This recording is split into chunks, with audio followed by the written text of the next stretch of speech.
Well, all right, people. So I know I made a video on WrestleMania 38, just expressing my displeasure with wrestling and WWE and explaining why I would not be watching it. Now, did I watch it? Of course not. Of course, I did not spend 8 hours. I mean, it was 8 hours long, people. I mean, that is just way too long for me. I don't understand how the average person could, with shit going on. I mean, most people got a job, got family, friends, hobbies they like to do. Like how can you spend all this time and energy watching this product week after week? I mean, it's impossible. I can't even do it for 1 week, let alone week after week after week. So I saw some highlights, and one of the things I want to talk about is Stone Cold Steve Austin returning. Now, was it cool to see him back in the ring? Was it cool to see him wrestling again after, 20 years? Almost 20 years. Yeah. I mean, it was cool to see him back. I mean, we thought we would never see that again. But I have mixed emotions about that. Now, it just didn't seem like a big-time match. Now, did it seem like a big match? Yeah. But did it seem like a marquee, like top-of-the-line match? No, it didn't.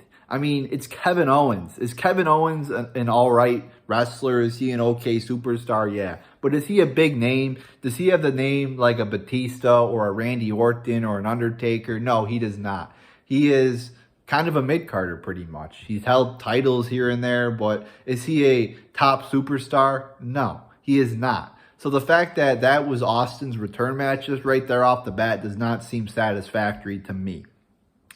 And I have also mixed feelings on this because I hate when people come out of retirement. You had some great retirement matches like I talked about. You had Shawn Michaels versus Undertaker, but then Shawn Michaels comes out of retirement to wrestle a shitty match in Saudi Arabia, which takes away from the aura of the retirement match he had originally.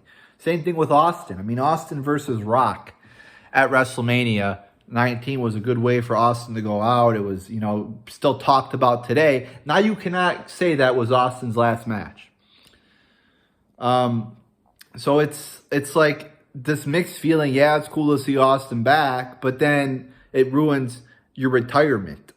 And we've seen this happen with so many people in the past where they have a good way to go. They go out the right way. They go out in a good fashion, but then they come back 10 or 20 years later and almost embarrass themselves. Now, Austin did not embarrass himself, but, just looking, okay, Austin's final match was Austin versus Rock. Now it's Austin versus Owens. Not the same feel.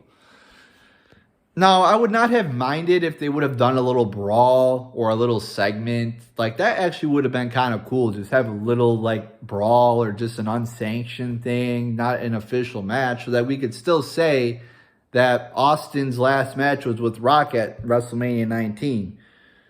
But they have a full-out match, which, again, I did not enjoy. Well, I mean, it was cool, again, to see it, but, looking at the overall picture, I thought they could have done it differently. And also looking at it from the perspective, too, of they keep just bringing back people who are 50 years old, 55. I think Austin's in his upper 50s. They keep bringing back these people to headline their events because they can't build any new stars.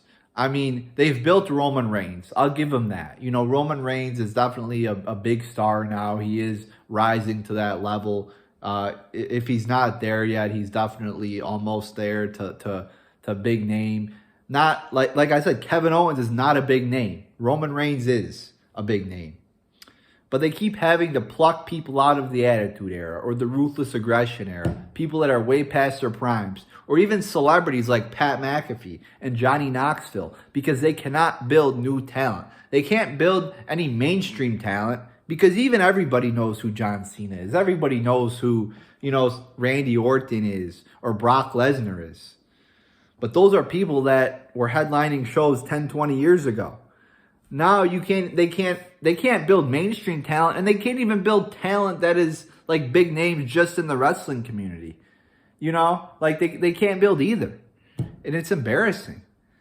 I mean, you had some good moments in the match. It was definitely a mixed feelings for me. It was cool to see Austin back, but at the same time, you got a 57-year-old wrestling in that. It's definitely good and bad. So let me know what you think, people. I know a lot of people were saying, oh, it was great, it was awesome, and yeah, it was cool again in the moment. But then looking at it from the overall perspective, the long-term effects, the real meaning behind having Steve Austin wrestling again at 57 years old, you got to take a step back and just look at the overall picture. So let me know what you thought about that. Let me know what you thought about Steve Austin wrestling at WrestleMania 38. Definitely for me, mixed emotions seeing it. Definitely thought it could have been handled better. Definitely thought they could have done something different. Because like I said, Kevin Owens is not a top star. So they could have made this into a bigger thing. And I thought they could have done it differently where Austin did not wrestle a match officially, but still did some brawling or something with a superstar. So there you go, people. There's my thoughts on that.